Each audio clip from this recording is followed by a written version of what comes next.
देखा घर में कोई ना बा, मौका अच्छा मिलल बा। चला ना रे, ये तो खाली धोए वाला पार्टी बा, कुछ करे वाला ना। अच्छा तोहार पुजारी के आवे के टाइम हो गई बा। ओम नमः शिवाय, ओम नमः शिवाय, ओम नमः शिवाय।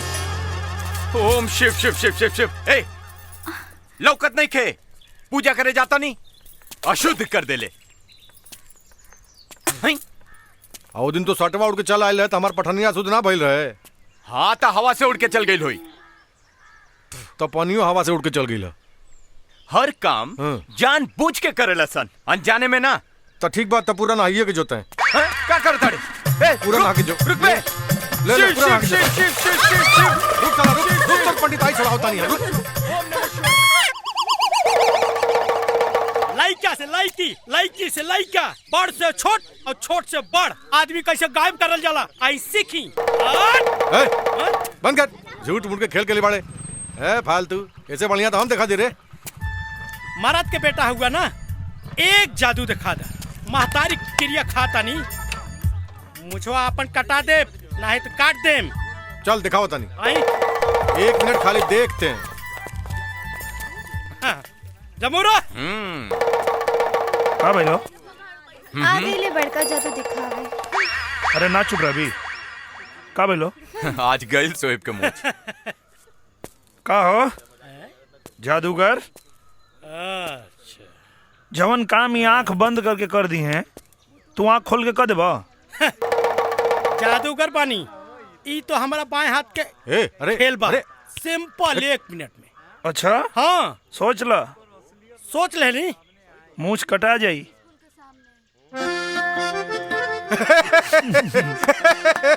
बारे वाह, गजब आइडिया दिलेगा भाई।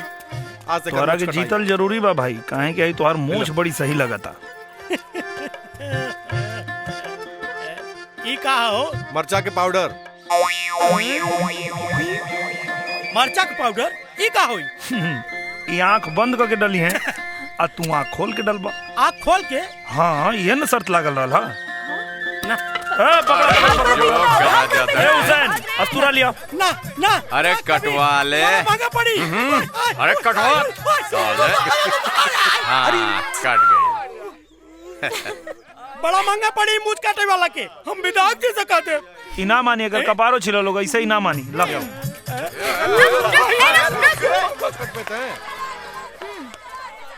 जादूगर हाँ, कहीं मशीने ना गायब कर देवे। पागल है का रे? कमाल है विधायक जी, हम इतना विधायक देखनी, बाकी रउआ जैसन विधायक कबो ना देखनी। कोनो खासियत लौकल हो विधायक जी में कि ना दरोगा? अरे ऊपर से नीचे तक खासियते खासियत। ऊपर देखिए, नीचे देखिए, बीचे में मत देखिए। काहे? रह दी जाए दी। इतवार हो या सोमवार, विधायक जी के घर में हमेशा लागल रहेला दरबार। बड़ा भीड़ आयल बा भाई है। हाँ। शुक्ला जी, हाँ जी, ये जनता से पूछी समस्या का बा उनका। सर राउर जे समस्या बा, एक एक करके विधायक जी के पास आवा, बतावा। आवा, आजा आगे आजा। अब विधायक जी के अपन समस्या बतावा। बताओ बताओ। सरकार पिछले इलेक्शन में कहले रहनी कि नहर में पानी आ जाई, नहर में पानी अभी ले ना आयल, ऐसे जनता का परेशानी होता। आओ आओ आओ आओ। जा विधायक जी के लगे जा और धर्म समस्या का समाधान करी। शुक्ला जी चालू रही। हाँ। घर कहाँ पड़ी बाबू तोहार? आराम से पी बाबू। पानी पी ले। कितना पानी चाहिए तुझे? पानी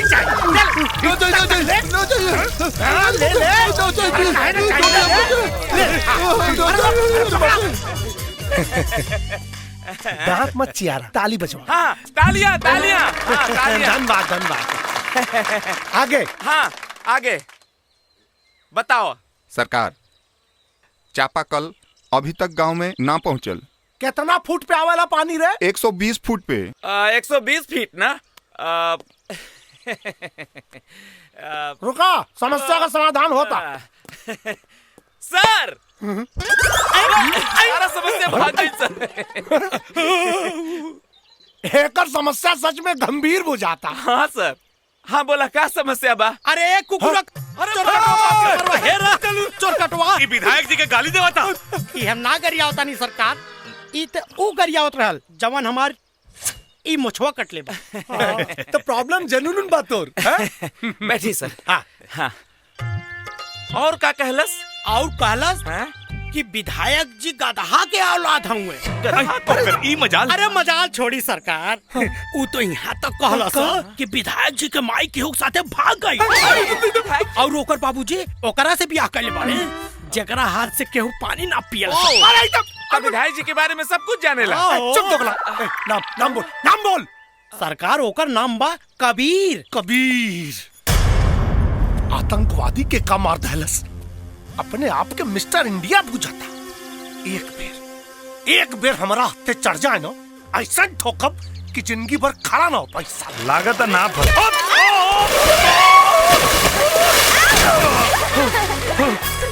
कार्य नरी ठोक दली। अरे साला चश्मा खुद लगौले बाड़े और हमके आंधर कहता रे। और सुन है ने और रास्ता पे खड़ा रहबे तो केहू ठोक के जाए। हाँ? ई रास्ता तोर बाप बनवेले बाने। हाँ, आ गईले। के रे? रामेश्वर बाबा। अरे बाप रे बाबूजी। बाबा प्रणाम। खुश रह बेटा, खुश रह। हुसैन बेटा यहाँ का करत बाड़ा? मछली पकड़ा तानी। अच्छा मछली पकड़ तारा। ऊ का करता? लागता कबीर चाचा के मछली के मगरमच्छ पकड़ ले बिया।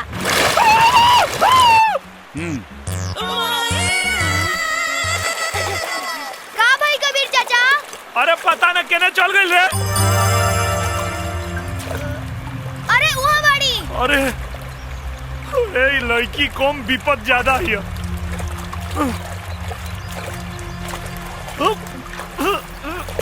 निकलल निकलल। है कोमल, कोमल अरे उठना रे। ए देखना लागत पानी पी ले बिया। तो निकालो। कहाँ निकला था? अरे पीठ पे दबाइले से पानी निकली। पेट पे दबाओ। पेट पे? हाँ दबाओ। सुना, मुंह में फूका तो हवा अंदर जाई तो पानी बाहर आई। फूका। क्या बात करता है? हाँ फूका। फुकला से पानी बाहर निकली। हाँ। फूका ना तो मर जाई। फूका। अच्छा उन्हें देख। अरे मुंह से मुंह लगा के फूका, दूर से थोड़े।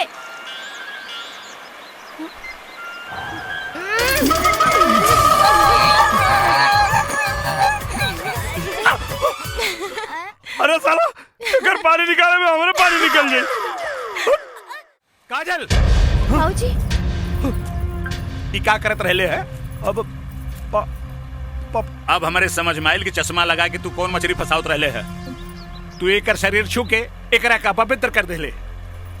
ए चल चल घरे चल चल। कौना नक्षत्र में पैदा भइल बिया हमरा तो बुझाइबे न करेला। पंडिताइन ए पंडिताइन अरे जल्दी आवा। अरे चिल्लात काहे बानी? हम कोनो बहिर बानी का? तनी धीरे बोली ना। अरे कबीरवा एकरा शरीर के पानी निकाले खातिर पूरा शरीर अपवित्र कर देले बा। अगर वो नदी से ना निकल रही तो हम डूब के मर गई रहती। चुप। एकरा शरीर पे हर जगह गंगा जल के छिड़काव करा, जहाँ जहाँ हाथ लगौले बा। चला बेटी चला। जबले तोहरा के शुद्ध न करब तबले कैसे लोग जानी कि तू रामेश्वर पंडित की बेटी बाड़ू। हाँ जा ले जा भीतर ले जा।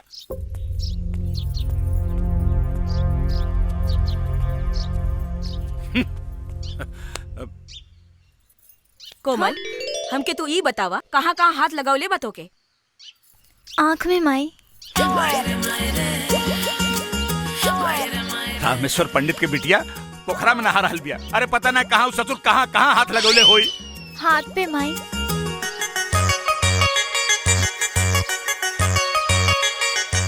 ए सुनैना, अरे गंगा जल डाल के अच्छी तरह से नहवैया करा के।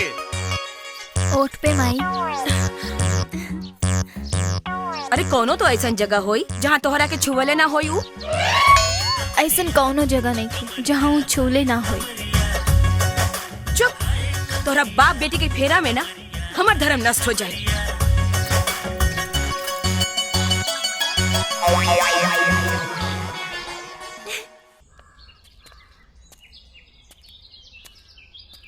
ए मुखिया जी, इस सब मुंह लटका के बैठल बाड़न, कौनो शोक सभा चलता का? ना ना महाराज ना, आदमी लालीपप के बेटी हो ना, दोनों जनकवा झुमकी दोनों से परेशान बा। और कबीर से हमहू परेशान बानी। अरे ओकनी से पहले का एक इलाज होके के चाहिए। अरे पहले ओकनी के बारे में सोची, कबीर पर बाद में आए मुखिया जी। इ नौटंकी से इ गांव के जितना बच्चा जवान बा सब बिगड़ गइल बा। अरे तो ओकनी के पकड़ के लिया के इ पंचायत में 4 थप्पड़ रसीद करा, सारी नौटंकी समझ में आ जाई। हाँ पर लेके आई के कबीर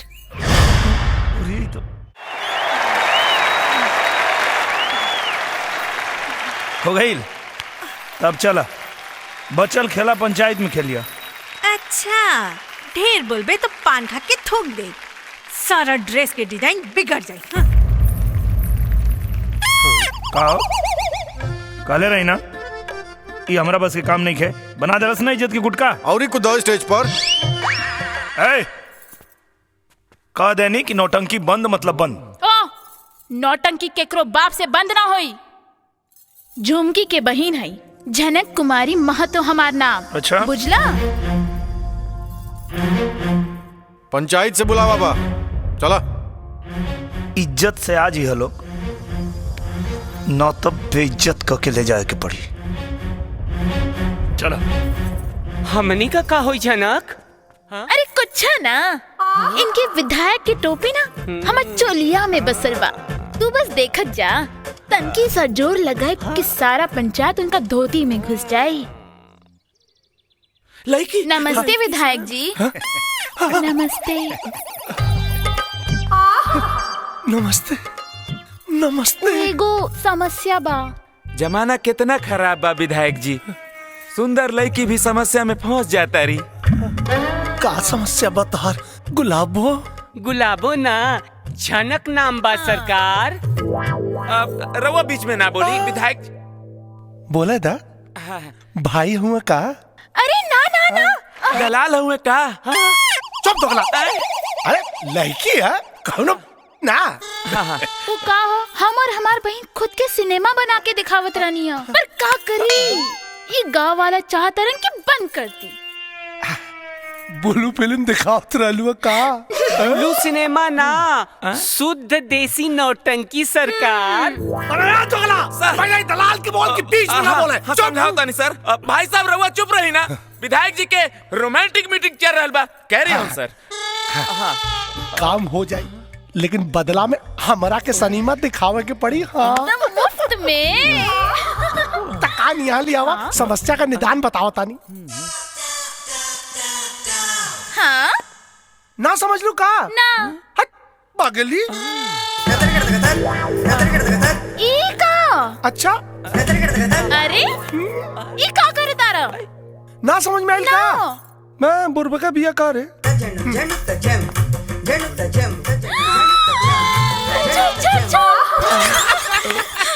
अब बस देखते जा, पूरे पंचायत के ना हवा निकाल दे। सनीमा दिखाओ ना। काम भइला के बाद। अच्छा ठीक बा। ए भाई साहब यहाँ आवा, आवा आवा जा। भाई साहब तबले हमरा लगे रही है, काम भइला के बाद इनके लौटा दे। है दरोगा जी? सर लड़की के साथे जा, जौनो समस्या होके ओकर समाधान करिया। यस सर।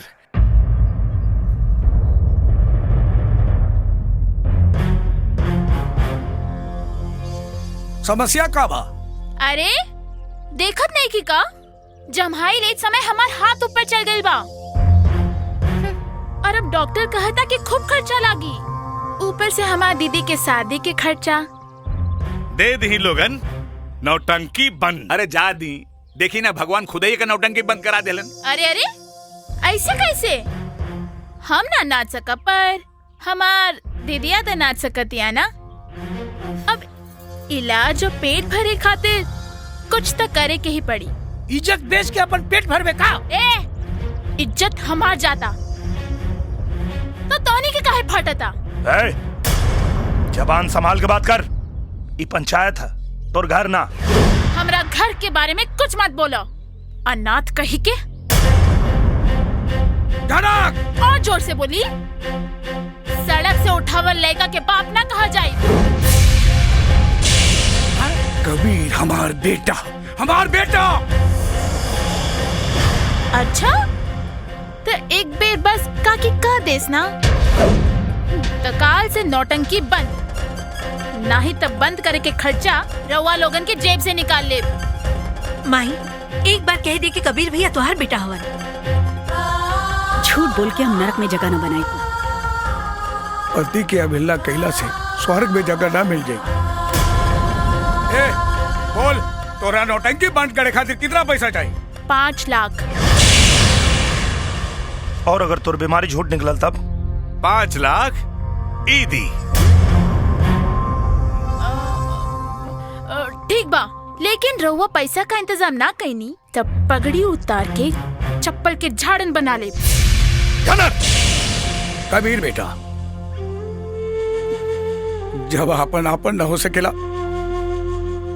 तो गैर भला कैसे आपन हो सकेला? बाकी 5 लाख के व्यवस्था कहाँ से होगी? पंडित जी जबान हारल बानी, अपने आप के बेच दे, बाकी अपन पगड़ी के केहू के चप्पल के धूल के झाड़ न पड़े दे। ए बाबूजी, हमारा शरीर के कण कण आपके कर्जदार बा। इस शरीर पे पंडित दीनानाथ शास्त्री के हाथ लगल बा। अगर ये बिकैबो करी तब 5 लाख से ज्यादा में कम में ना। शाबाश बेटा।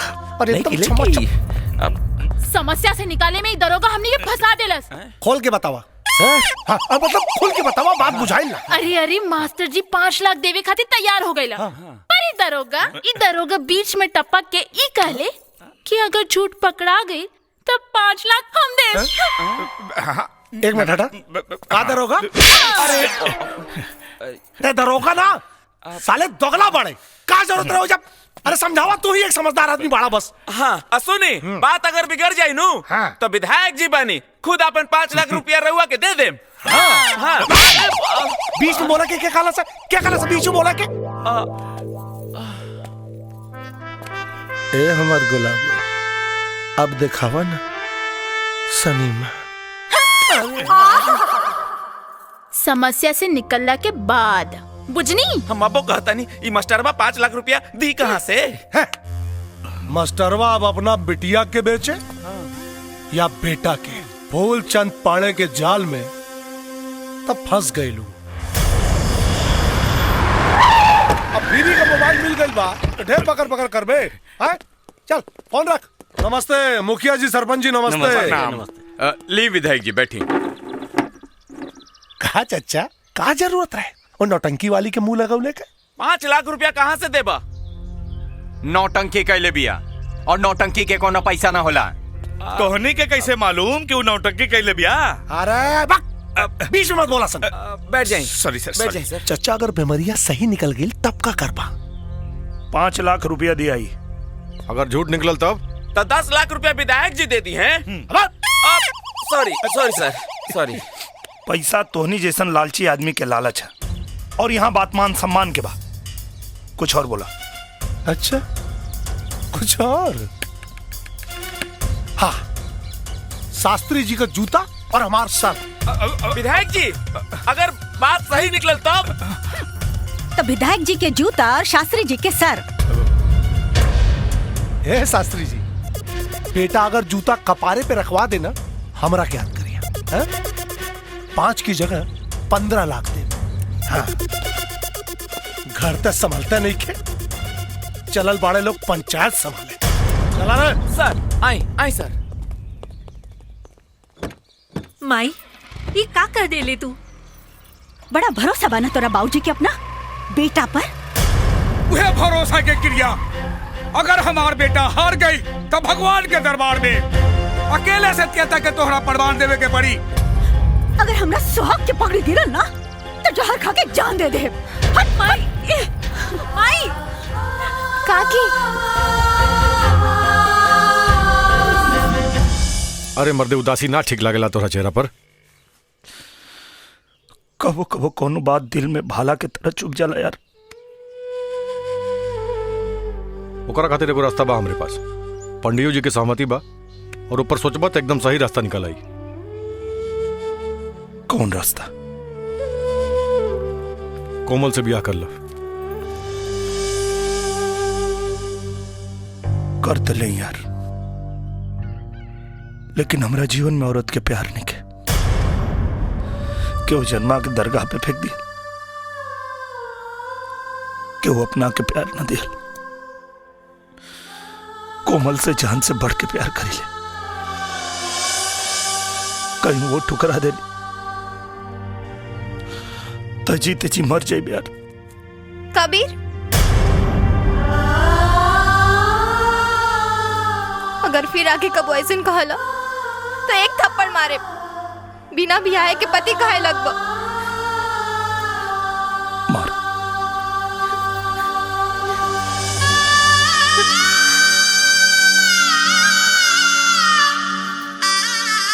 बस साथ जिए के वादा कर, तो हर चरण की धूल मांग के सिंदूर बना ले।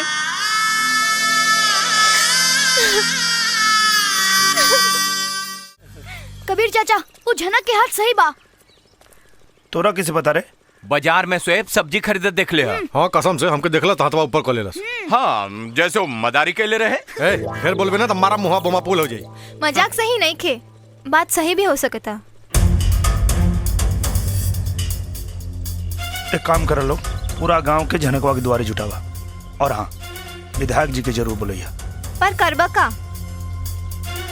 वो तक कैला के बाद पता चली।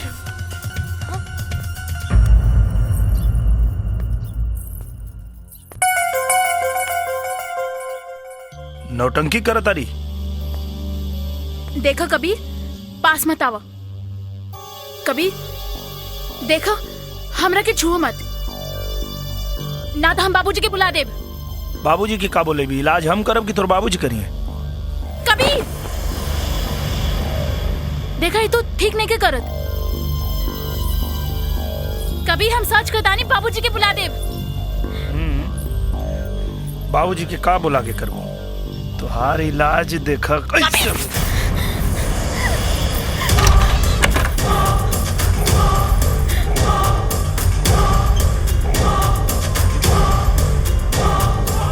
चल बताओ हकीकत का बा। ना तो गांव और पंचायत के फैसला बहुत भारी पड़ी। फिर ना तो नाचे लायक रहबे और ना नचवाबे लायक। Side please, side please. आई सर, करने गई। आई अब चुप काहे बाड़े? बोल। ज्यादा नौटंकी मत करे, नौटंकी वाली। हम ई नाटक विधायक जी के सिखवला पे कैले रही। अबे झूठ बोलत किया। बस उठाइबा के उठावे के पड़ी। अब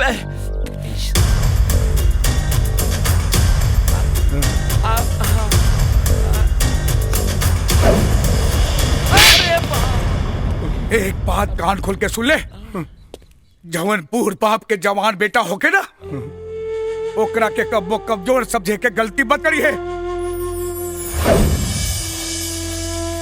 बाकी 5 लाख के बंदोबस्त कहाँ से करबा लालीपाप महतो? हमरा के माफ कर दी लोगन, हमरा से बहुत बड़का गलती हो गई। अब से मेहनत मजदूरी करब सन, आज से नाच गाना बंद। बड़ बुजुर्ग के पगड़ी के कन्यादान के साड़ी बना ले, पूरा गांव डोली के कहार बने के तैयार हो जाए।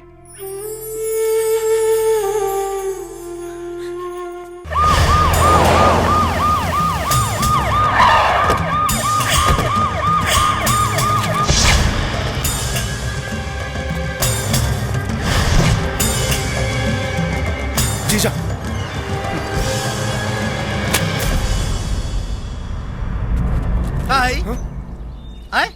चुनाव खोपड़ी पे नाच रहल बा।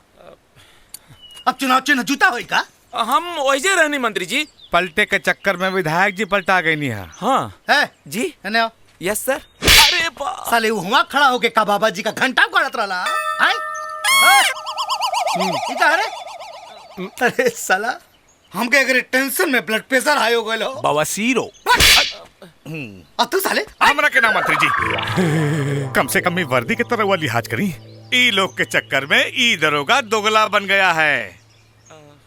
ठीक है कहता रहा। आज हमारा समझ में आयल है कि कहावत कितना सही बा।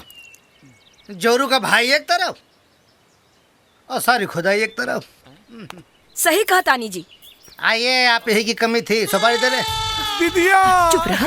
इतना सुघर सार केहू भाग्यशाली के ही मिलेला। उठी, ओने जाके बैठी। अच्छा। ई हमार बबुआ खातिर कुर्सी बा, रउआ खातिर तो प्लास्टिक के कुर्सी बा, ताकि बवासीर में तनी कम दर्द होखी। जी देखा तारे, राज्य चलाए वाला घर चलावे में कितना असमर्थ बा। अब बुझाई जीजा हमरा के थप्पड़ काहे ना मारना। इनका के चप्पल खाई पड़ी। ढेर ना, यहाँ के हमारे जीजा जी। तुम लोग साले सुधर जाओ। कितनी तकलीफ दोगे तुम लोग, मैं क्या करूं भाई। हेलो, दिमाग का फालूदा निकल आए। पाकिस्तान से हैदर अली। हेलो जी। हाँ जी जी। हाँ हैदर अली साहब, वालेकुम प्रणाम। वालेकुम सलाम चौबे जी, कहिए सब खैरियत? जी जनाब, हिंदुस्तान प्रगति कर रहा है।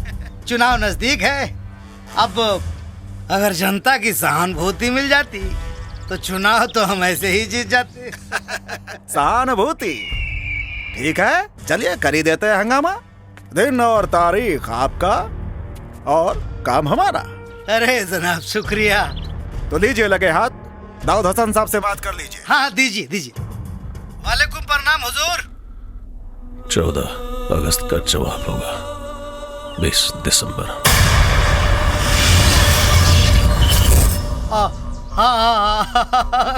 खुदा हाफिज।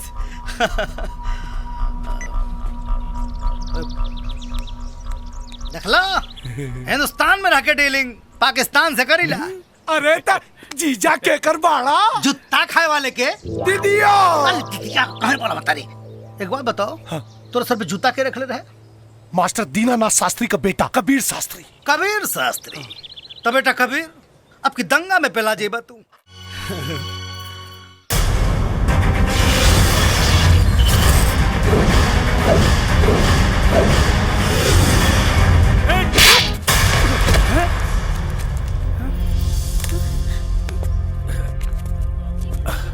कबीर कहा बात बातें वाली जी। ए शास्त्री जी, अपने एक सड़क उठावल माटी आज हमारा बेटी के मांग के सिंदूर बने का सपना देख रहा बा। स्वीकार कर ला, काहे कि कबीर से बड़ा सपना देखे के औकात तोहरा में नहीं खे। ता ठीक बा, बस एक जात बता दा,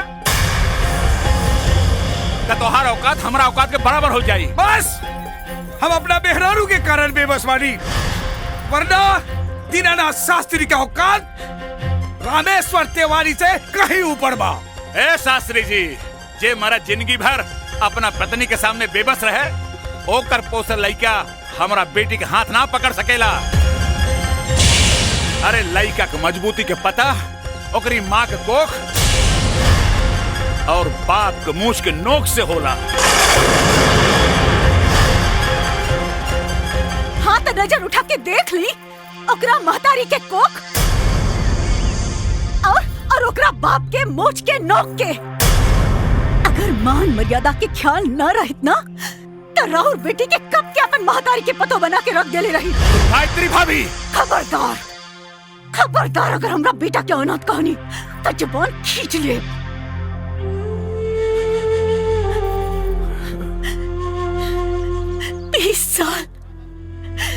20 साल लग गए हमरा के अपन बेटा पहचाने में। रवा तो 7 जन्म में भी ना पहचान पाई।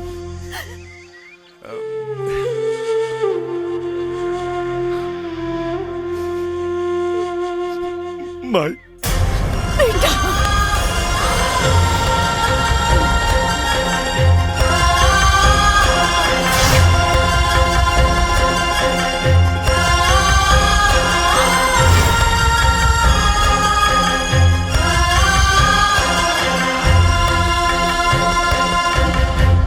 यह एहसान के कर्जदार हमरा और जिंदगी भर है। कहे कि एक बेटा से ओकरा माई के मिलवा देली, जाके अपन बेटी के जीवन संभाले। एगो बाप के वादा बा, हमार बेटा रउआ रास्ता में कबो ना आई।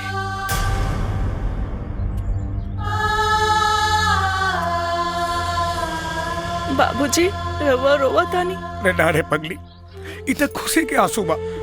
ब्याहे के 25 साल बाद पंडित दीनानाथ शास्त्री के परिवार पंडित रामेश्वर तिवारी के वजह से आज पूरा भइल।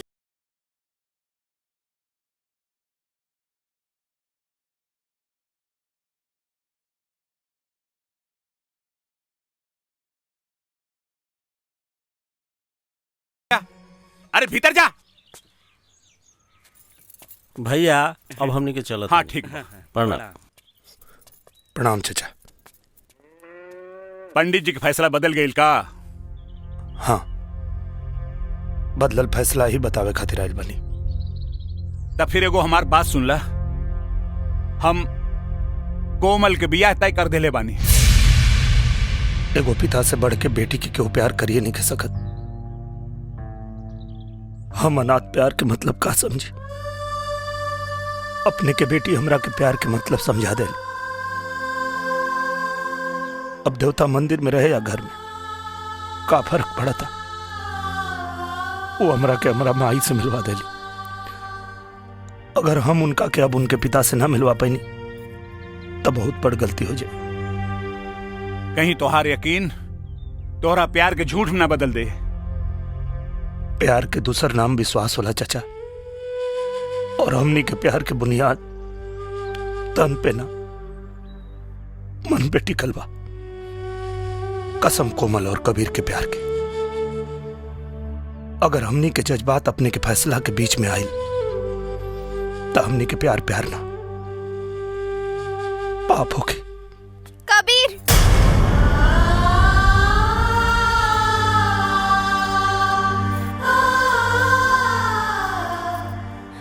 औरत के भाग्य के फैसला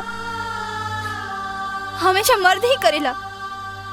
एक बात के विश्वास रखी है, जिया जी हमरा साथे भाऊजी के खोजल और तोहर त्याग रिपोर्टर जाए, लेकिन मरला के बाद हमार तन और मन पर अधिकार सिर्फ हमारा ही।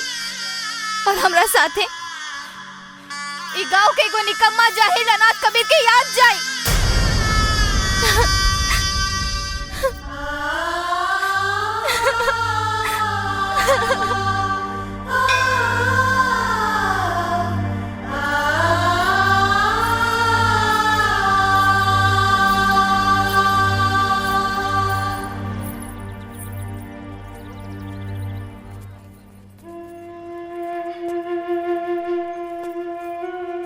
एगो एहसान करी हो, सिंदूरदान के समय हमरा सामने मत रही हो, ना तो जिए ते जी मर जाए। नया जीवन के शुरुआत करे जा रहा बड़ो, तो के हमार उम्र लग जाए। मरे से पहले तो तोहरा दुल्हन के जरूर देखब, हमरा से सुंदर बाड़ी की कम। काहे कि ई दुल्हन के जोड़ा तोहरा सम्मान खातिर पहनले बानी।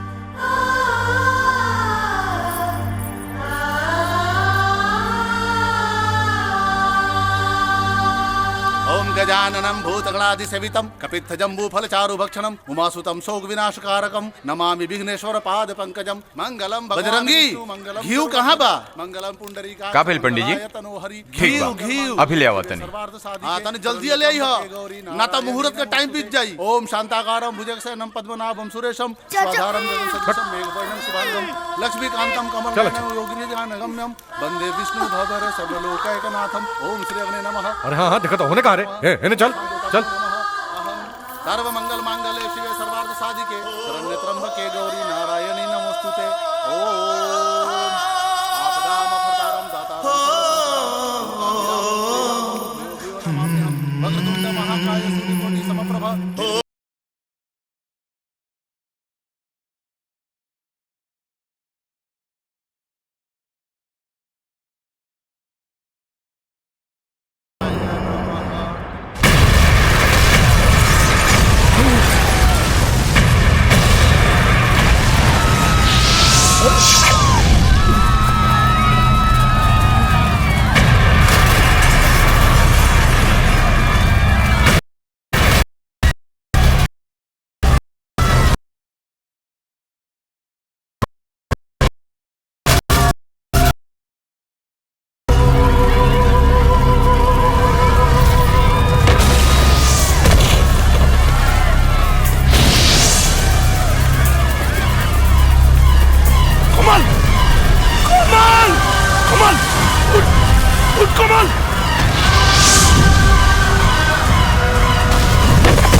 जवन बूढ़ बाप के जवान बेटा होके ना ओकरा के कब्बो कमजोर समझे के गलती मत करी है।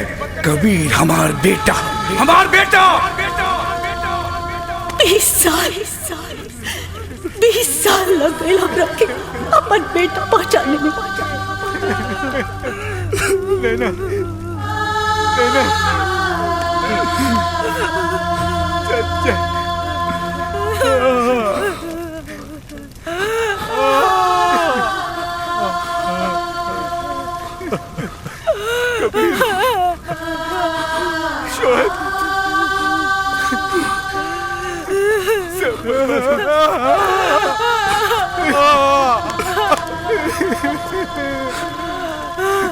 हमने से रब ना रूठे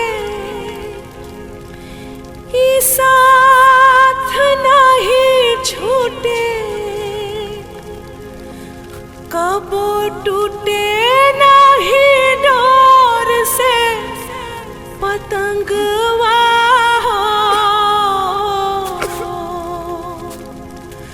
हम होई पिया जी के पतरी तिरियावा पियावा हमार पतरेंगवा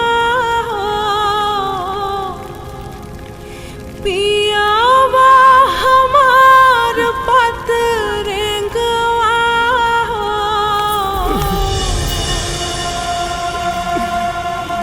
आज पटना के सीरियल ब्लास्ट ने पूरे पटना और यहाँ के सिस्टम को दहला कर रख दिया है। एक के बाद एक पूरे 6 धमाके हुए हैं, जिसमें 2 धमाका गांधी मैदान, 2 पटना जंक्शन, 1 एग्जीबिशन रोड और 1 गायत्री मंदिर में। सबसे ज्यादा जान माल का नुकसान गायत्री मंदिर में हुआ है, जिसमें एक गांव के लगभग सारे लोग मारे जा चुके हैं जो शादी के मौके पर वहां मौजूद थे। मजा आ गेल रहे उस दिन बहुत मजा। का बात बा? रिपोर्ट लिखावे के बा। 1 मिनट बाद में बात करब। रिपोर्ट केकरा खिलाफ? उ लोग के खिलाफ जे बम मार के हमरे अम्मी और अब्बू के मरले बाड़े। अरे बेटा वो लोग पाकिस्तानी आतंकवादी बा, वो लोग के सरकार पकड़ी, हमनी के वो लोग के पकड़े के अधिकार नहीं खे।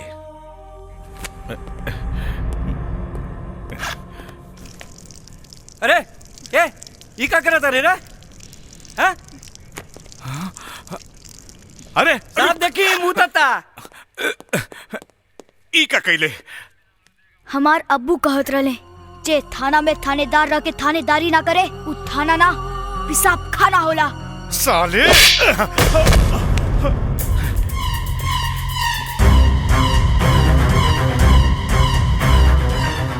ब्लास्ट के रिपोर्ट चाहिए, वरना तोरा साथ साथ थाना के शमशान बना दे। बाप का राजा जी, हाँ? गरजे वाला बादल कहो बरसल बा। अब मरे वाला आदमी के अगर श्रद्धांजलि ना दिल गई तो जिंदा आदमी के आत्मा के शांति कहाँ मिली? नमस्कार नमस्कार नमस्कार।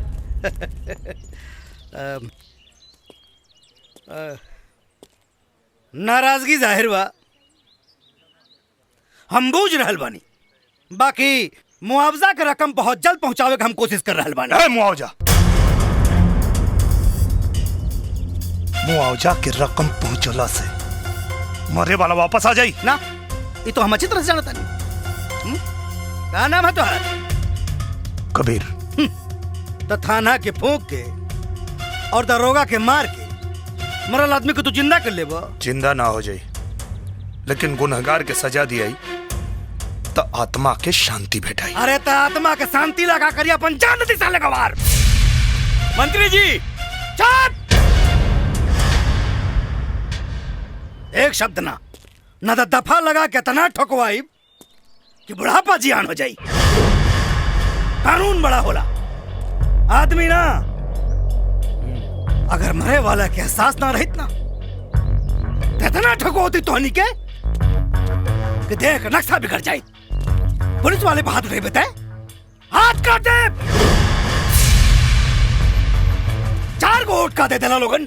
मंत्री, मिनिस्टर, सांसद, विधायक सब धोने के जूता के धोला। सकल से बेवकूफ लागत रे, ना तो दहिया की चमनिया नोच लेती। एक बार पता चल जाए बॉम्ब ब्लास्ट में केकर हाथ था, चमड़िया नोचब ना चबा जाए पाकिस्तान। ब्लास्ट करे वाला पाकिस्तान का आतंकवादी है। सुन के खून पानी तो ना हो गई।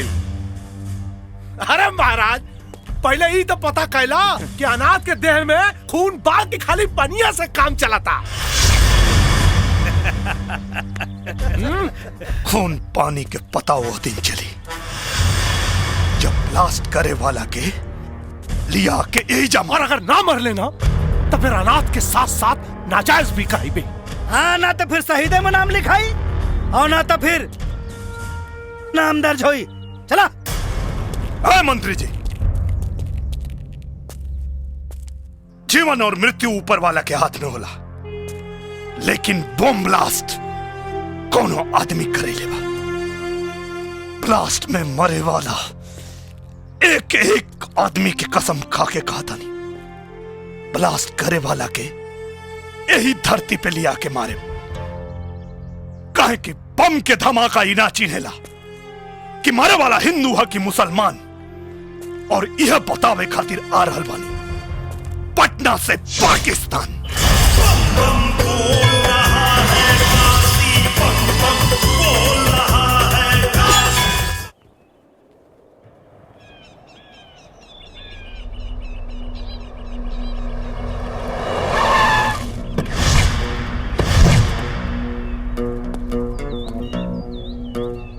इस बदतमीजी पर एक दूतो। रिपोर्ट लिखने के पहले गोली मार देंगे।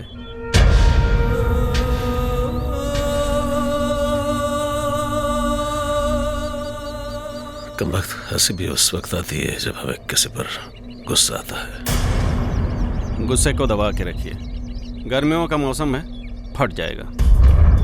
वैसे हम तो यहाँ इस बात की इतला करने आए हैं कि आपके नाम की हवा पूरी कराची में है। एक जरा सा तिनका भी बड़ा जख्म दे सकता है।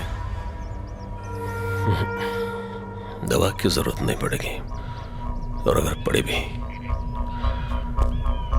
तो आपके बदन से निकालेंगे।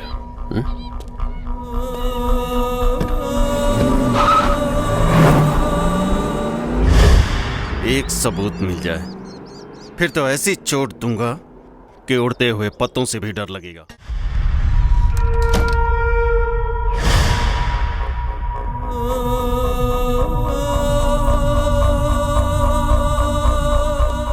आइए दाऊद हसन साहब, इस्तकबाल करते हैं आपका, तशरीफ रखिए।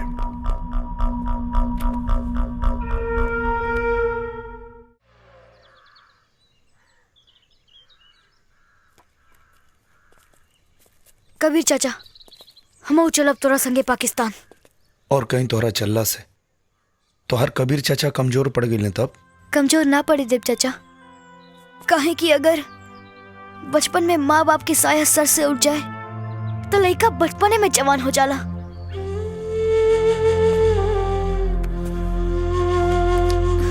हम कुछ न कहब, बस एक बार हमहू पाकिस्तान देखे के चाहता नहीं। ना साला, यह तो देखे के बाद कि खैरात में दिहल जमीन के माटी के ताकत हमनी के माटी से ज्यादा ताकतवर कैसे हो गई। ठीक बा। मंत्री जी बतौले रहनी तोहनी के बारे में। ये पासपोर्ट बनवा के कहवा जाए के बा? पाकिस्तान। अच्छा, वो नौकरी करे खातिर जैसे लोग दुबई वगैरह जाने वैसे ही ना? ना, पाकिस्तान के बम से उड़ावे। बम से उड़ाई बा? अच्छा, तो तू लोगन कैसे बम मरबा? ऐसे बम के चोट पर ते चिल्लैले, बंदूक के नोक पर निकल जेबे। 10 दिन से घुमावता रे, क्या समझाता रे? का लगा था तोरा के पासपोर्ट ना बने बे तो हमनी के पाकिस्तान ना जाए के वैसे जाए के जैसे ओकनी क्या बोले सन। हाँ, हमरा पता बा आज के समय में काम गांधीगिरी से ना दादागिरी से होला। चल कपड़ा निकाल निकाल। रेप करवा का? खोल यो निकाल। दूरबीन दूरबीन। ना ना ना ना ना ना ना। हमनी के खिलाफ कार्रवाई कैले तो तोर फोटो टीवी अखबार में इतना छपी कि लोग सलमान खान से ज्यादा तोरा के याद रखी।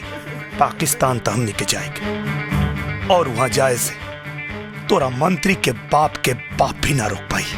अब तू सोच पासपोर्ट बनावे के बा कि ना? साहेब ई कपड़ा क्या उतरला सर? हमार तो खाली कपड़ा उतरला सर, पाकिस्तान के तो चड्डियों उतार ली। बिना वीजा पासपोर्ट के चले के?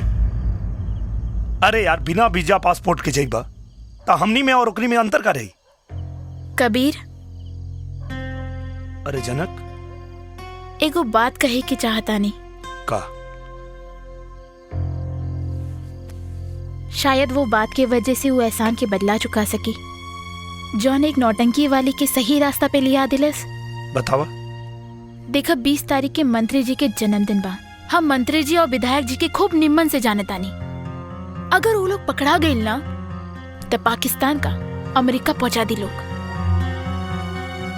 वो कैसे? आदमी शराब कबाब और सबाब के सामने कैसे नंगा होला?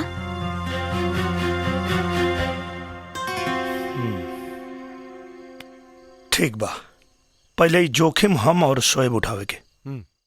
Okay, baby, come on. Okay.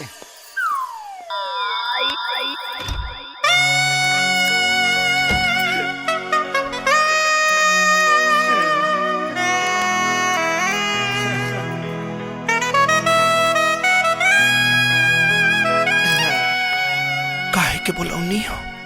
तो हर बलात्कार करेगा माई पैक बाड़ू की उद्घाटन हो चुकल बा।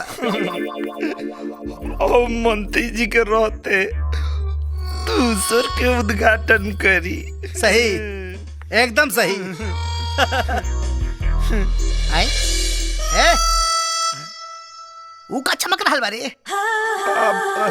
फॉरेन से मंगवाइले बानी, चमकी ना। अच्छा तब तो भीतरा फरन साबुन लागल है। सुन के देख ली कोना कंट्री के साबुन लगैले बानी। गंधावता माका तरे गंधावता ए करे जा तैया माग लागल रे। बर्दाश्त क्यों करे जा? मैं समझ करे जा, जल्दी करा। हट मुझे सा अब क्यों जान जाई त का कोही जानी का खाक। मंत्री बाद में आई, लौंडा बाज पहले। जब हम पास में खलासी रानी नू तो कोनो खलासी लौंडा के छोड़ लेना रानी। तो यो तो सोची रहो जनता के सेवक होई। सेवक? हाँ। जनता मतलब बेवकूफ, एक नंबर का गधा। जब वोट की जरूरत हो गए तो हाथ जोड़ लेवे के, अगर बात पिछवाड़े दुलत्ती मार के भगा दे। जान फालतू बात करेंगे समय ना, जल्दी से आजा, जल्दी से आजा, करे जा, समझ आ, जल्दी से चलो। विधायक जी के पता चली तो विधायक ससुरा हम उस बड़ा लागल होई कत्तो कीर्तन थोड़ा करत हुई। अरे जल्दी करो हो, ए हमार पावर हाउस। रवा ऐसा नहीं, हम तो कब सोचले भी ना रहनी। अरे तोहरा सोच से भी बहुत ऊपर का चीज बानी। जब हम दारू का दलाली करी ना तो घसियारी न चरवाहिन केहू के ना छोड़नी।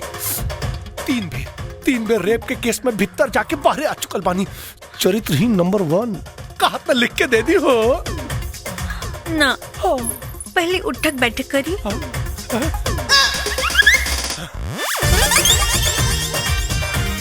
बास की औरी थोड़ा और। अच्छा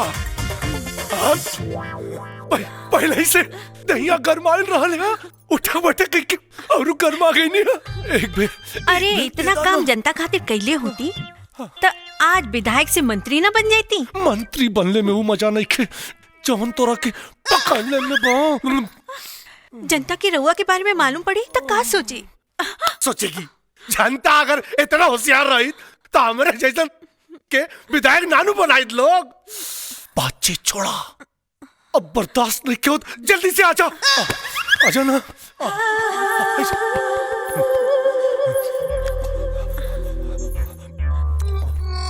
हम अगर रुआ लगे आई तो रुआ बीमार हो जाए। कहे हो? मलेरिया बाकी फलेरिया, एड्स बा। जीजा, ए जीजा! कुछ छपल, इतना छपल बाकी नेताजी के और मंत्री जी के लंगोट जल के राख हो जाई। ले जाके दे आओ। ये कहा भैया? वो लोग के कर्म कुंडली है।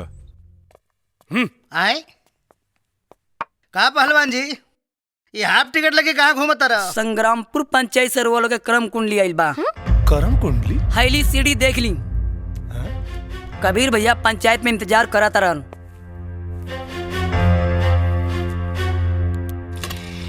लगा जल्दी से सर। देखी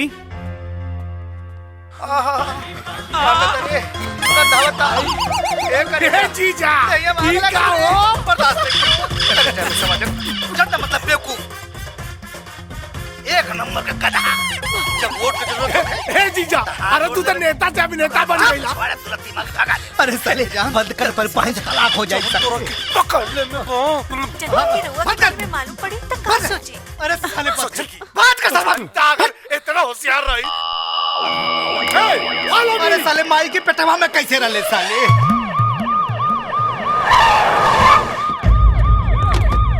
साइड साइड, हाँ आई आई सर, हाँ साइड। चप्पल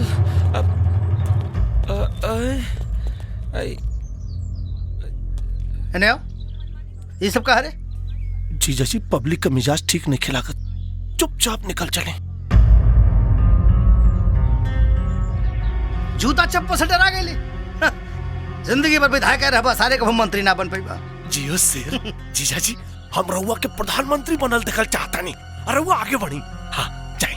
चुपचाप आगे बढ़ो, जाके बात करा से। का भाई कबीर,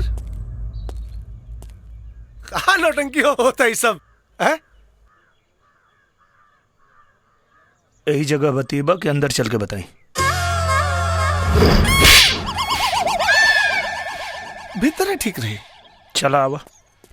अब भीतर कहाँ लेके जाता है? हाँ विधायक के सामने बैठल बाड़े।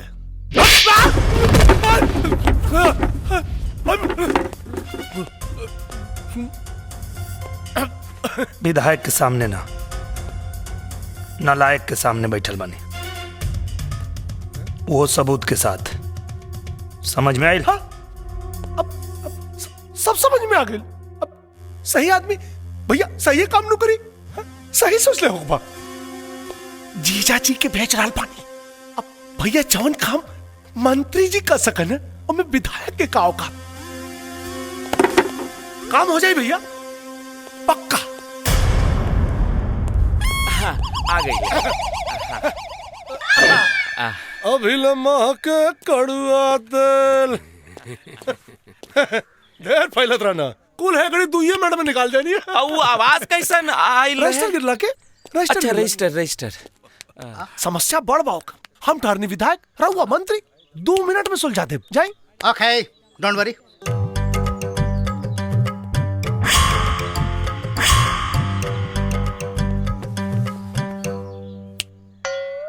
मंत्री के सामने बैठा है, डर नहीं लग रहा है? कुत्ता कटला के इंजेक्शन बाजार में मिलेला। कुत्ता किसको बोला है जी? तोरा के। शेर बोल, शेर। तुम्हारा लिहाज कर रहे हैं, नहीं तो नटाई में दोनों उंगली डाल के ऐसे उल्टा लटका देते। वापस कर, सीढ़ी वापस कर। का भाई सर? हाँ का भाई? लगा था फिर रजिस्टर गिरल। कितना रजिस्टर बा अंदर हो? बॉम्ब ब्लास्ट में केकर हाथ रहे? Bomb blast? हमरा का पता? का भाई सर काहे रोता नहीं? अपना खातिर ना, जीजा खातिर रोवता नहीं। वो पाकिस्तान में अलहायदा नाम की एक संस्था है जो वो वाली फ्रंट पार्टी से जुड़ा हुआ है यार पाकिस्तान में। संगठन चलावे वाला के नाम? अब लीजिए, मैं यहाँ हिंदुस्तान में रहता हूँ यार, पाकिस्तान के बारे में सफल मंत्री को बोल रहा है। अरे बाप, अरे उठी सर, अरे अरे का भइल सर? अरे लगा था आज हमार बहन विधवा हो जाई रे दादा। ओ, मैं पाकिस्तान के दौरे पर गया था तो वहाँ कुछ लोगों से मेरी छोटी मोटी फ्रेंडशिप हो गई थी और तब से लेके आज तक वो फ्रेंडशिप चल रही है। चल रही है ना? इतना लोग के ये क्या है? वीजा, पासपोर्ट, आवे जाए और वहाँ रहे खातिर व्यवस्था। आए? है? ये पहलवानमा को ले जाके क्या करोगे भाई वहाँ पे? तोहरा साथे गइल रहे ना पाकिस्तान? हाँ। पहलवान लागा था तोरा के केहू आपन याद करा था। हाँ, वार्तालाप करने का ऐसा तरीका पहली बार देखा है भाई साहब। नमस्कार। ऐसन गद्दारन के हाथ में देश बा। शुक्ला जी। जी सर। आप वीजा और पासपोर्ट रेडी करवाइए। यस सर। और अनहनन सारन के ना पाकिस्तान बाई रोड भेजे के हो। यस सर। हाँ, और हाँ, हैदर अली को फोन लगाओ। यस सर। है? और पहलवानों को वीजा पासपोर्ट बनवाता था? हमार का हिला बाद में बताएंगे। हाँ, हेलो हेलो मंत्री जी बात। हाँ हाँ हाँ जी। सलाम जनाब। अरे वालेकुम प्रणाम। और बताइए, सब खैरियत? सब मजे में मजे में। इन धमाकों से कुछ चुनावी फायदे नजर आए? अरे जीजा जी का चेहरा देख ली, खुदा पता चल जाई। हाँ जी जी, आप क्यों? फायदे की बात, हमारा फायदा तो हो ही रहा है। हम तो आपके फायदे के बारे में सोच रहे हैं। क्यों मजाक कर रहे हैं जनाब? पहला मिशन जिसने फेल किया है उसे हम आपके हवाले करने की सोच रहे हैं। जी तो चाहता है क्या कि जुबान चूम लूं। हम गुड़ से भरा हुआ ट्रक आपके यहाँ भेजेंगे। इधर का कागज हम तैयार कर लेंगे, उधर का आप कर लीजिएगा। लेकिन ले जाने वाला लौट कर वापस नहीं आना चाहिए जनाब। भेजिए। खुदा हाफिज। खुदा हाफिज। दाऊद हसन साहब। अस्सलाम वालेकुम। अदर साहब, सब खैरियत में? सब खैरियत जनाब। लाजवाब खबर लाया हूँ। शहनाज की सगाई की तारीख बताने आए हैं। उससे भी उम्दा 14 जुलाई को जिस शख्स ने आपको शिकस्त दी थी उस नामुराद को आपके हवाले करने आया हूँ।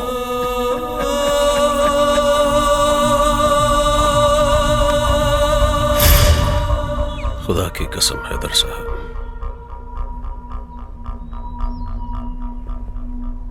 उसकी मौत देखने लायक होगी। शुक्ला सर, सारे कागजात, पासपोर्ट, वीजा और पाकिस्तानी करेंसीज कबीर को हैंड ओवर करो। सर, हैला ई बा वीजा के कागजात, हई रहल पासपोर्ट, हई रहल कैश। आएगा जरूर, लेकिन वापस नहीं जाएगा।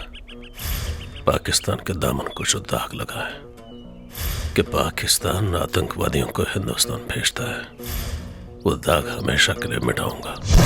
बल्कि दुनिया को बताऊंगा कि हिंदुस्तान अपने आतंकवादियों को पाकिस्तान भेजता है। का आई सब हो?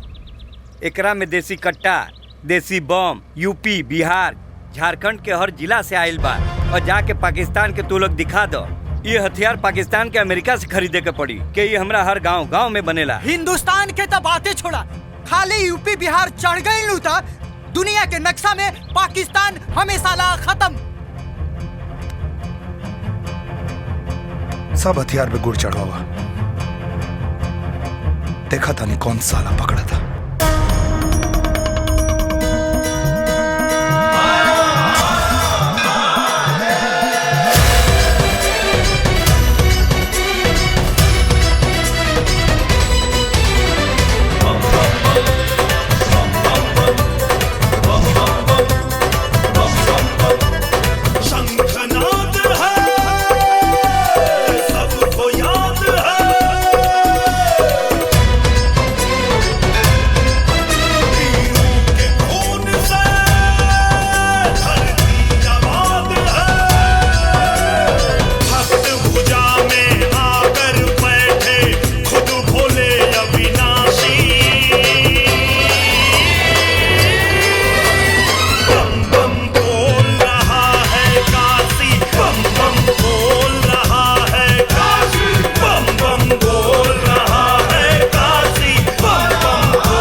अफजल, बदीन में आप उसको रिसीव करेंगे, मीरपुर में आप, और उसके बाद कराची में हम उसको मिलेंगे। मिटा के हस्ती अब दुश्मन की सांस चैन की लेंगे, ईंट का पत्थर से जवाब हम जंग में लड़ कर देंगे। सब्र की सीमा टूट गई अब तोड़ेंगे दुश्मन को, जान रहे या जाए भले ना छोड़ेंगे दुश्मन को। भारत अखंड है, साहस प्रचंड है, वीर जहां के शान से झूले झूला समझ के फांसी। बम बम बोल रहा है काशी, बम बम बोल रहा है काशी, बम बम बोल रहा है काशी।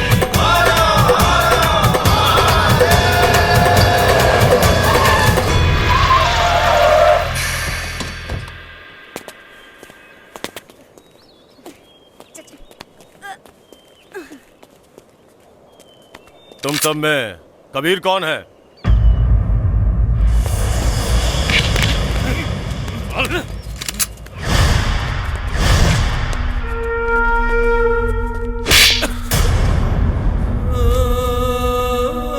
ये कबीर नहीं है, ये कबीर है। ये कबीर है।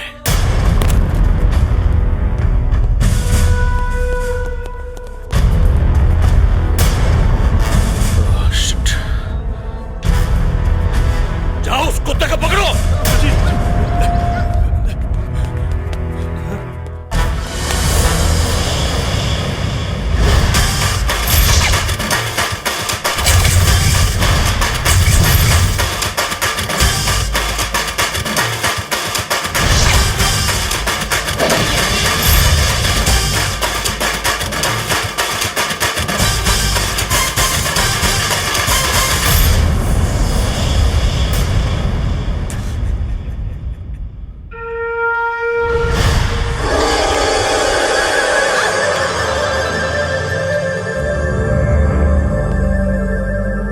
जान के सौदागर।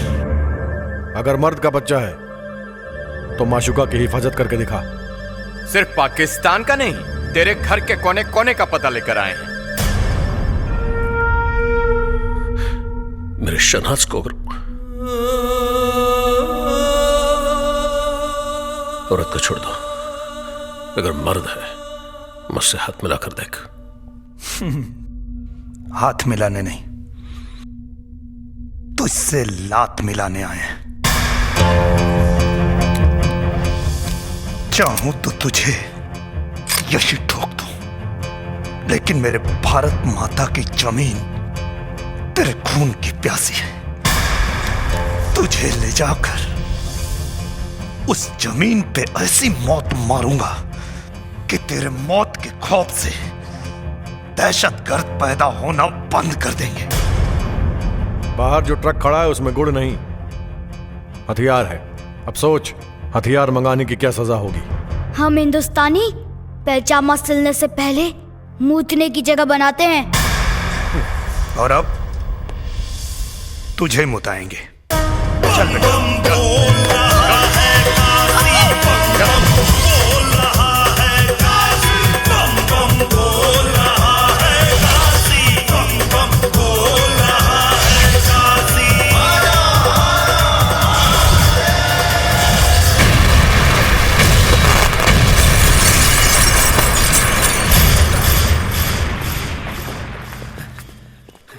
अबे फोन उठा मच्छर जात।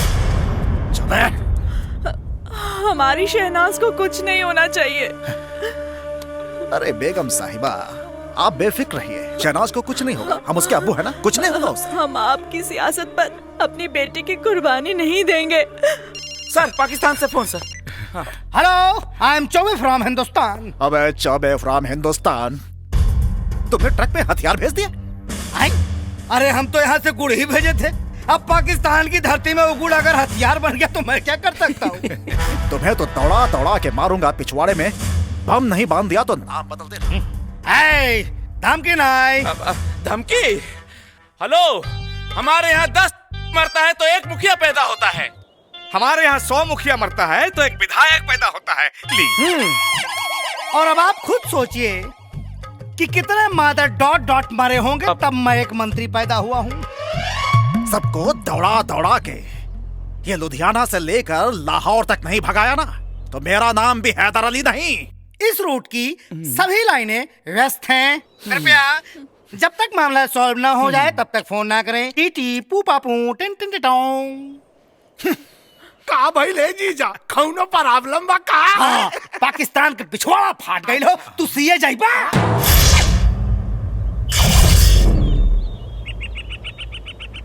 कुछ खइबा? ना कबीर चाचा, अब इनकर का करे के बा? तोरा से बियाह करावे के बा। हमरा के पागल बुझले बाड़ा? इनकर चुम्मा लेवे खातिर हमरा के सीढ़ी लगावे के पड़ी।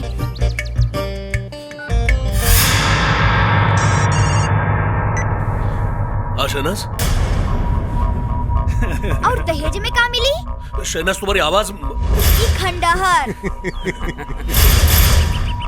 ये कोई मामूली खंडहर नहीं, यहाँ का बहुत ही मशहूर वज्रस्थान का खंडहर है।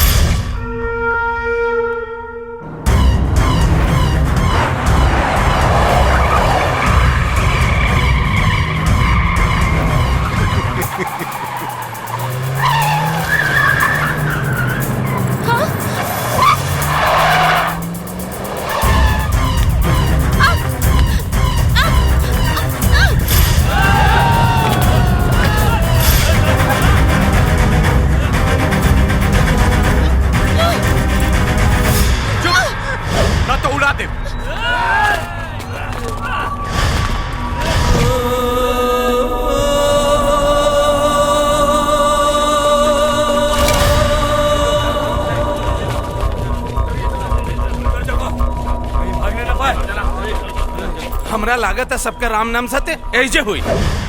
ये पाकिस्तान की जमीन है, यहाँ पे राम का नहीं अल्लाह का नाम लो, तब शायद वो तुम्हारे गुनाह बख्श दे।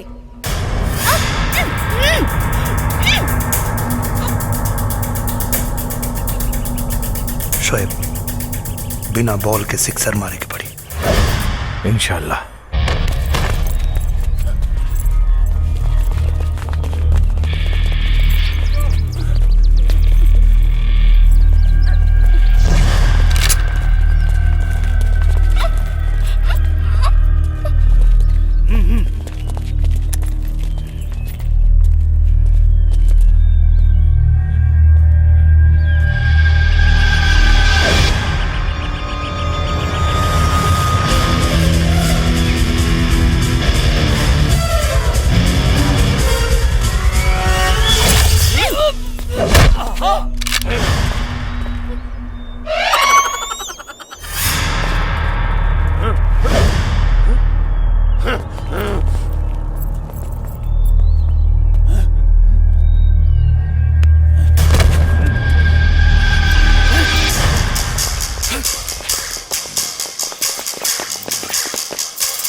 नहीं तो खोपड़ी खोल दूंगा। चल पीछे चल।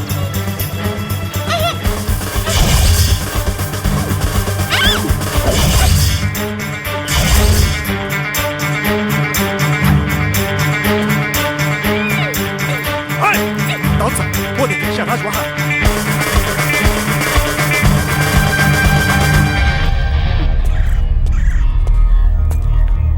बचा लीजिए उसे।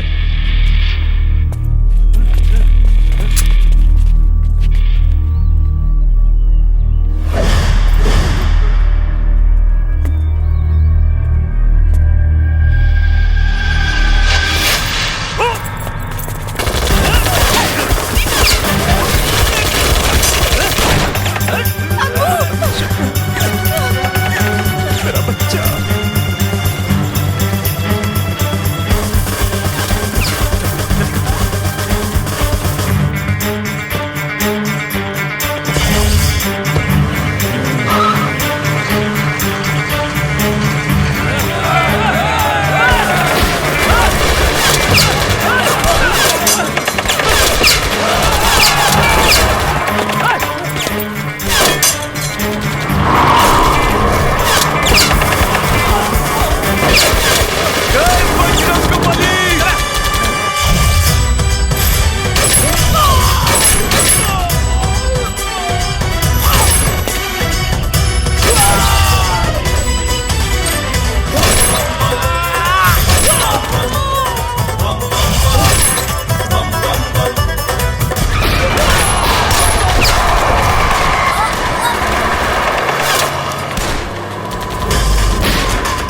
जिन हाथों से उसने आपको छुआ है,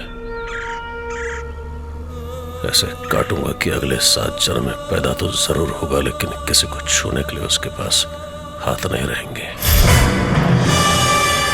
घर चलिए अब्बू।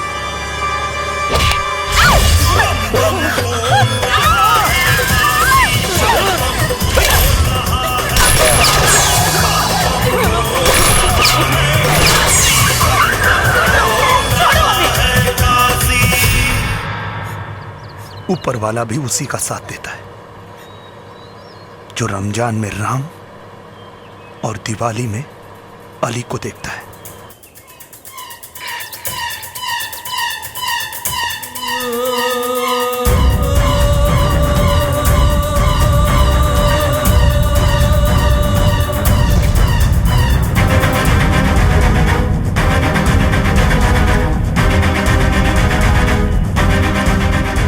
परिपथ कर दिया था।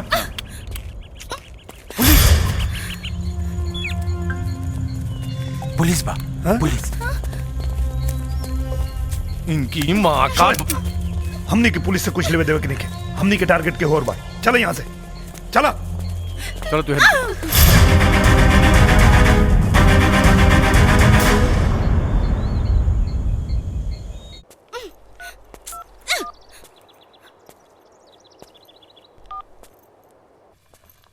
हेलो। हाँ 1 मिनट। हाँ ये दोनों दे दीजिए। हाँ हेलो। अच्छा सुनो, कपड़ा और सामान कुल के ना गिल बा। ये बताओ कि हमारा कहाँ पहुँचे के बा? कहाँ पड़ा तू लोग? गुलशन इकबाल टाउन के खंडहर। गुलशन इकबाल टाउन? गुलशन इकबाल टाउन कहाँ है? यहाँ से 5 किलोमीटर। 5 किलोमीटर। अच्छा सुनो ना, ये जाए को दुकानदार बाबू बताओ था कि जैसे 5 किलोमीटर दूर बा, तो हम फटाफट होता नहीं। सुनो, तू अपन ख्याल रखिए, पुलिस से सावधान हुई, ठीक बना? पहुँचा था।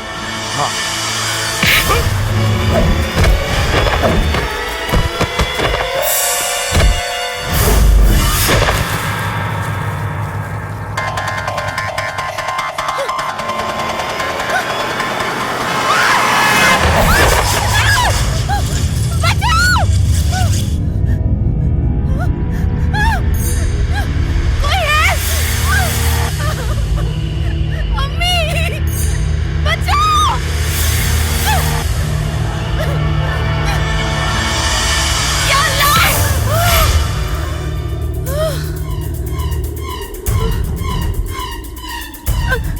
छोड़ दूं अभी?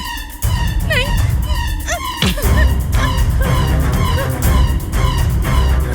प्लीज प्लीज हमें बचा लो, हम मरना नहीं चाहते, अल्लाह कसम। अब हम कोई गलती नहीं करेंगे।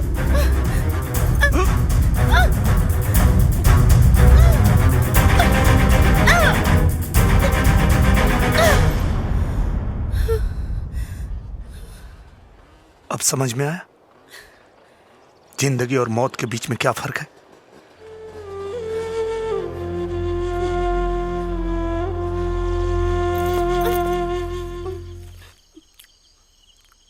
ना ना ना, खाला खाला, कुल तो वही खाला। हिंदुस्तान से तो नहीं सेवा खातिर आयल बानी पाकिस्तान हमनी के। दिल कराता दे दिए गोली, ये बोझ के ढोला से मिल जाओ छुट्टी। हाजमे की गोली है आपके पास? हाँ बादी का मेड इन बिहार। एक गोली में पेट साफ और दूसर में आदमी साफ। हुसैन के खाना खिला दे लोग।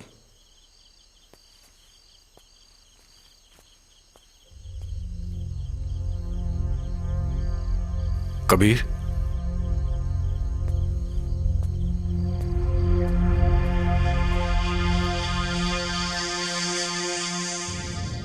कोमल बुआ, जन्मदिन मुबारक।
ये कोमल कौन है?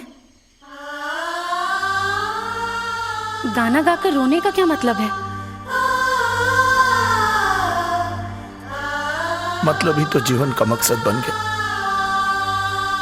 बचपन से जवान होते जिसे देखा, अनाथ होकर भी माँ बाप का प्यार और लाल चुनरी में सजी दुल्हन मांग में सिंदूर पड़ने से पहले ही मांस के लोथड़े में बदल गई।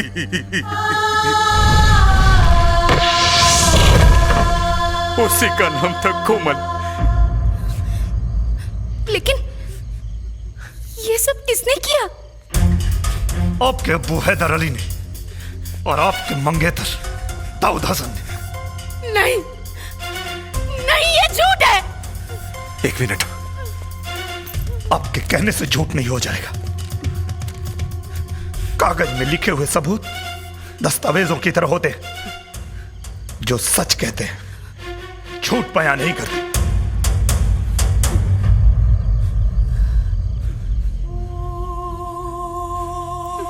हमारा यकीन कीजिए, अगर आप लोग सच कह रहे हैं तो हम आप लोगों के साथ हैं। माँ बाप के संस्कार बच्चों के चेहरे पे नहीं, उनके रगों में होते हैं। हमारी तहजीब की पहचान हमारे अब्बू से नहीं, हमारी अम्मी से है। हमारे अब्बू पहले मुसलमान हैं, बाद में इंसान, लेकिन हम सबसे पहले इंसान हैं, उसके बाद मुसलमान हैं। कोई दहशतगर्द हमारा अब्बू तो हो सकता है, लेकिन शौहर नहीं।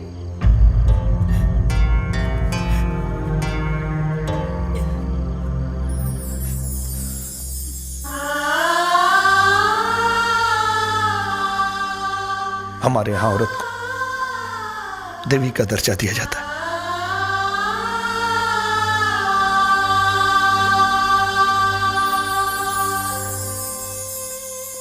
अगर मर गए तो कफन उतार देते ना, अगले जन्म में कर्ज उतार देंगे।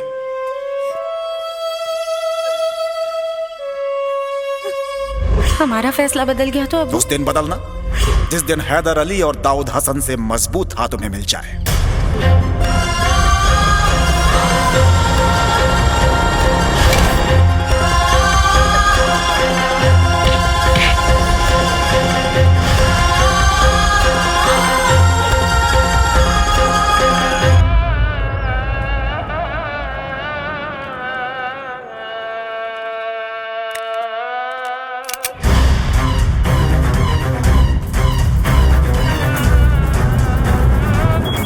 मैसेज? हाँ, वो लोग को हमारी लोकेशन के बारे में पता चल चुका है, वो कभी भी यहाँ पहुँच सकते हैं। बजरंगी, हाँ शोएब के लेके आवा, अगला लोकेशन फोन पे बताओ। चल ठीक बा।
नाम क्या है तेरा?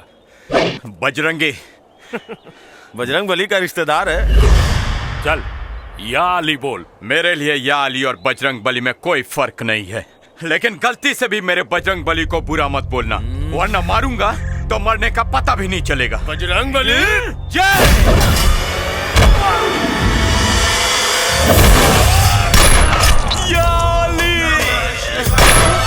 जय बजरंग बली।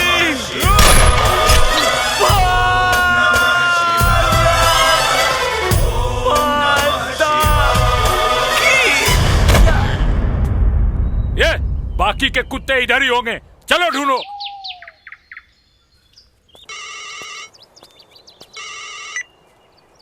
हाँ शोएब। हाँ बस पहुंचे।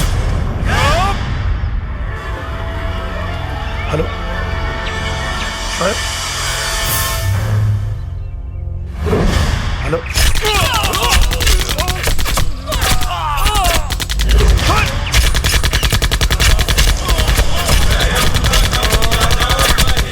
बजरंगी बजरंगी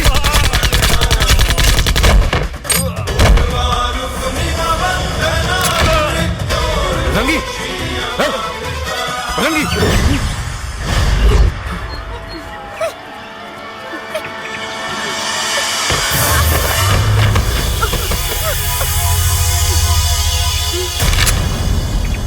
कौन कहता है हिंदू और मुसलमान में लड़ाई होगी?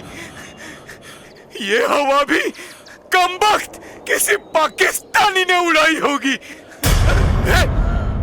जान मत छोड़िए रे, जान मत छोड़िए रे।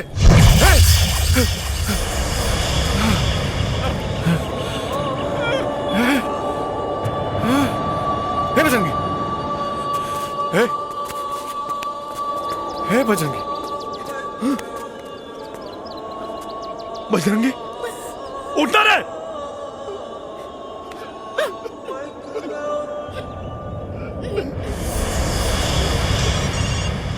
कल पाकिस्तानी अखबार पढ़ लेना, पढ़ने के बाद आंख और दिल दोनों अपनी जगह बदल देंगे। तुम्हारे भेजे हुए कुत्तों की लाशें कल पाकिस्तानी अखबार के फ्रंट पेज पर होगी।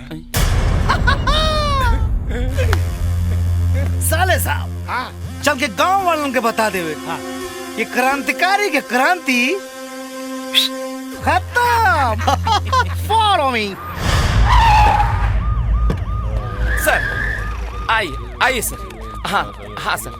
हाँ कहा मुखिया और सरपंच और गांव वाला सारा लोग सुन ला, कल अखबार का फ्रंट पेज पढ़ लिया सब।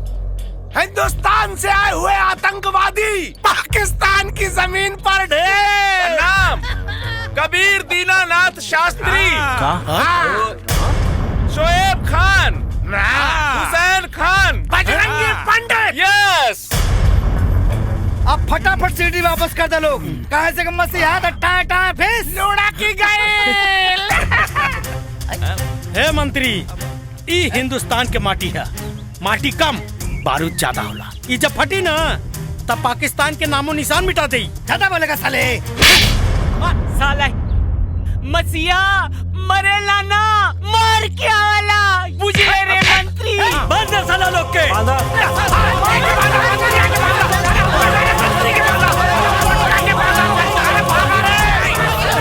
जनता की असली ताकत। जब अब सारे चोर लोगों के मर ध्वंस विध्वंस हो जाये।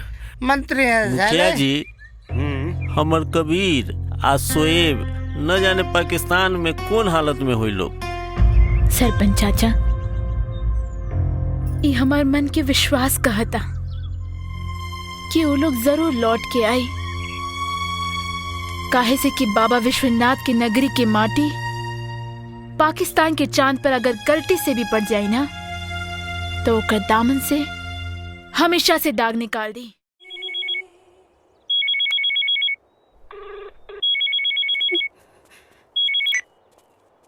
हेलो, उस कुत्ते को फोन दो, अपनी सांस पकड़ के रखना।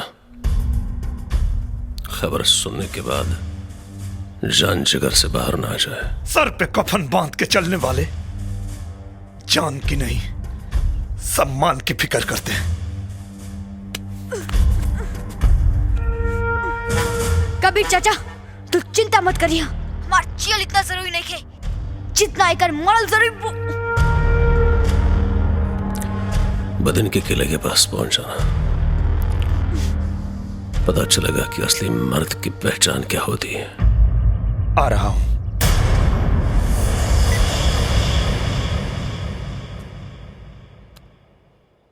क्षमा तो नहीं मांगूंगा, क्योंकि प्यार और जंग में सब कुछ जायज होता है। शायद आप न होती तो दाऊद को यहां तक नहीं ला पाते। अब देखते हैं तकदीर जीत की माला किसे पहनाती है। आपने इतना साथ दिया, बहुत शुक्रिया। आप जा सकती हैं।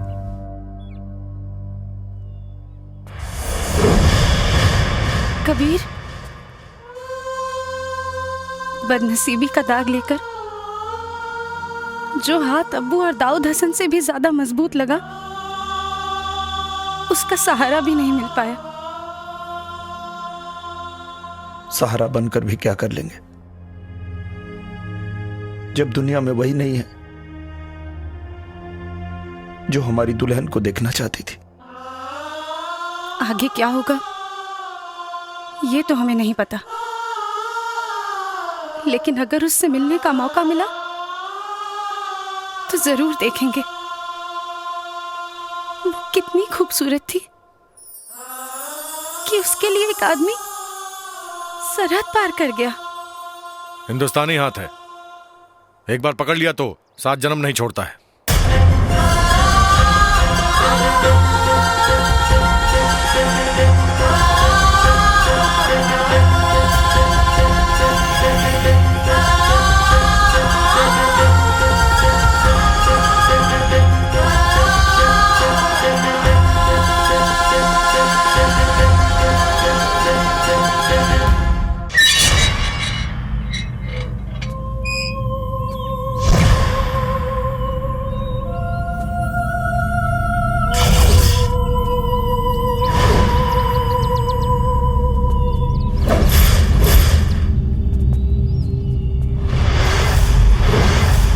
औरत को मोहरा बनाकर मर्द होने का फक्र करता है। औरत को मर्द मोहरा बनाता है तो बच्चे को मोहरा बनाने वाला ही होता है।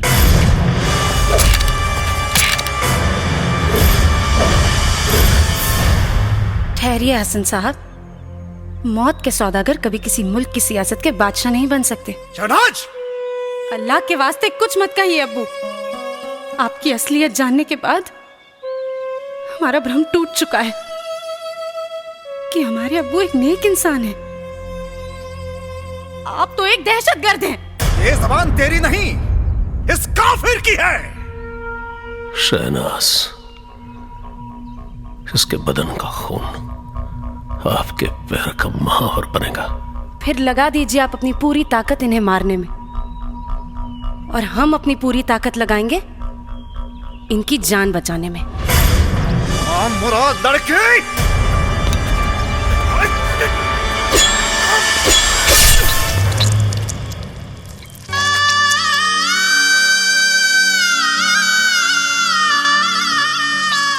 देखा हसन साहब, किसी नेक इंसान का खून कभी पांव का महावर नहीं बल्कि मांग का सिंदूर बनता है।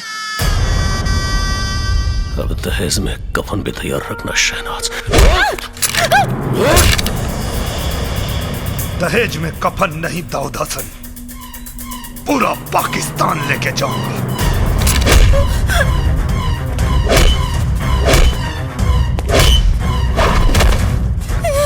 साले, बहुत दौड़ा है तूने मुझे।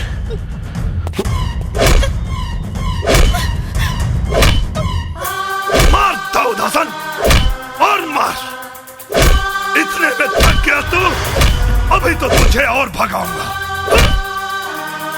तेरे घर से निकलकर 150 किलोमीटर लाया। अब तेरे मौत की सीमा रेखा 13 किलोमीटर बची है दाऊद हसन। जितना मार सकता है। रुक जाओ दाऊद हसन, वरना तुम्हारी ये माशुका तुम्हारी तकदीर का फैसला कर देगी। अपने आदमियों से कह दो कि बंदूकें फेंक दे।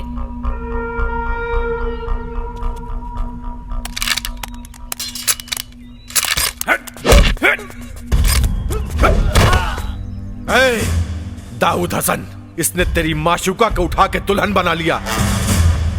सोच तुझे क्या बनाएगा। और तू हैदर अली, ऊपर वाले का शुक्रिया अदा कर, क्योंकि तूने तो अपनी बेटी के लिए चुना था, लेकिन बेटी ने मर्द चुना है। शहनाज की शादी का लड्डू अगर पाकिस्तान नहीं भेजा तो मैं अपने हिंदुस्तान का बेटा नहीं।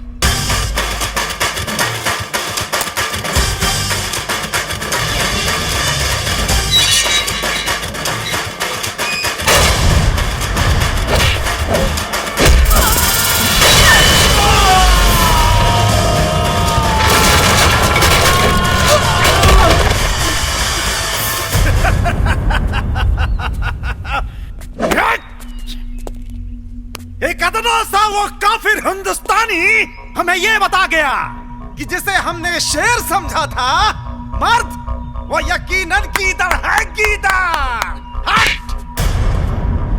गीदड़।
पहलवान आज ले नालायक रहल, लेकिन लायक के मौत मरी। वो अकेले ना, दुगो के लेके।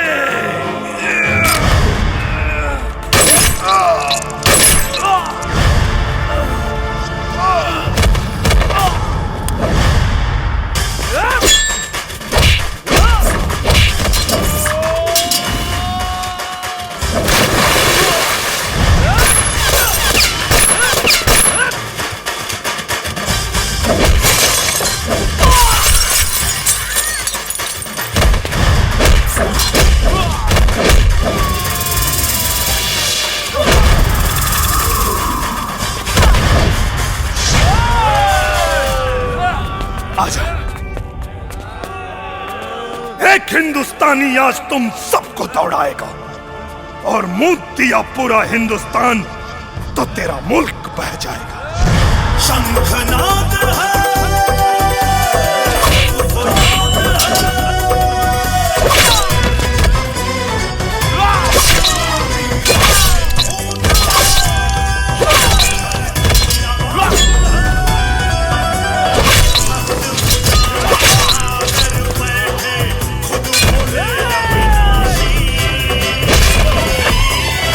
कबीर!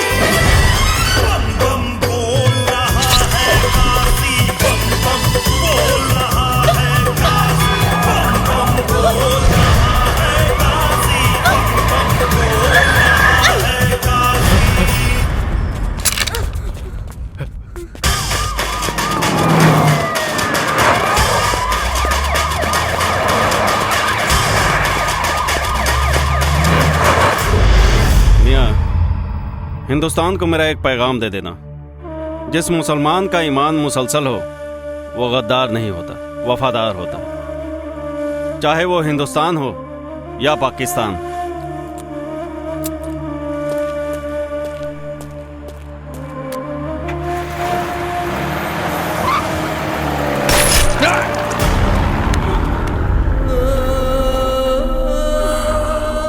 कुत्ता साला, मुझे मालूम था वतन के साथ तू गद्दारी करेगा।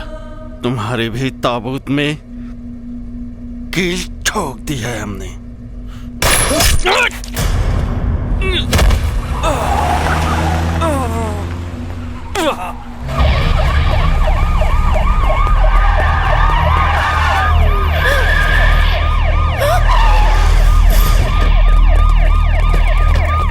फायर कोई नहीं करेगा, हमें इसका फिर को जिंदा पकड़ना है।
अगर मर गए तो कफन उतार दे देना, अगले जन्म में कर्ज उतार देंगे।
वंदे मातरम वंदे मातरम वंदे वंदे मातरम वंदे मातरम वंदे मातरम वंदे वंदे मातरम वंदे मातरम वंदे मातरम वंदे।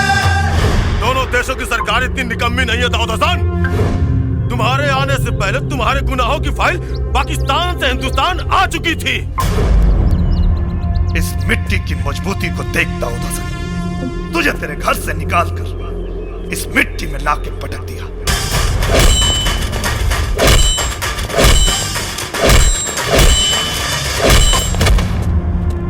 इन कदमों को देख दाऊद हसन, तुझे पता चलेगा कि बेटे की जगह हमेशा बाप के पैरों में होती है।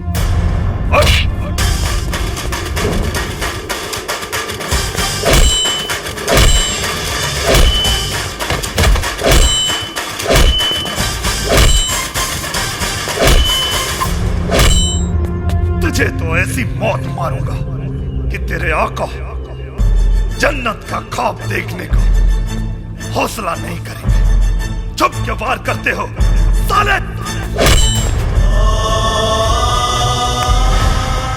जब बर्दाश्त कहे कि अब बर्दाश्त नहीं होता तो कोई हिंदुस्तानी कभी किसी से परास्त नहीं होता।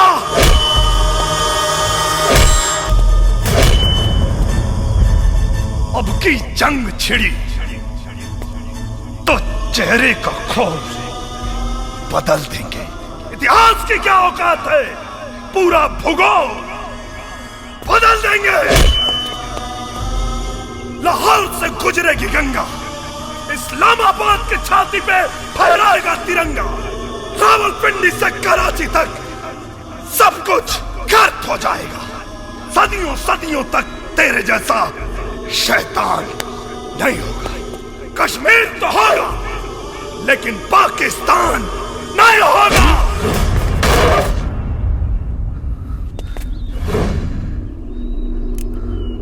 हो गया तो सुन, अपने दिमाग को जरा सा जोर डालो। जब तक जिंदा हूं तेरे हिंदुस्तानी सिस्टम की गोदी में बैठकर बिरयानी खाता रहूंगा। दाऊद हसन, हम फिर से ना वो गलती दोहराएंगे और ना ही किसी आतंकवादी को बिरयानी खिलाएंगे।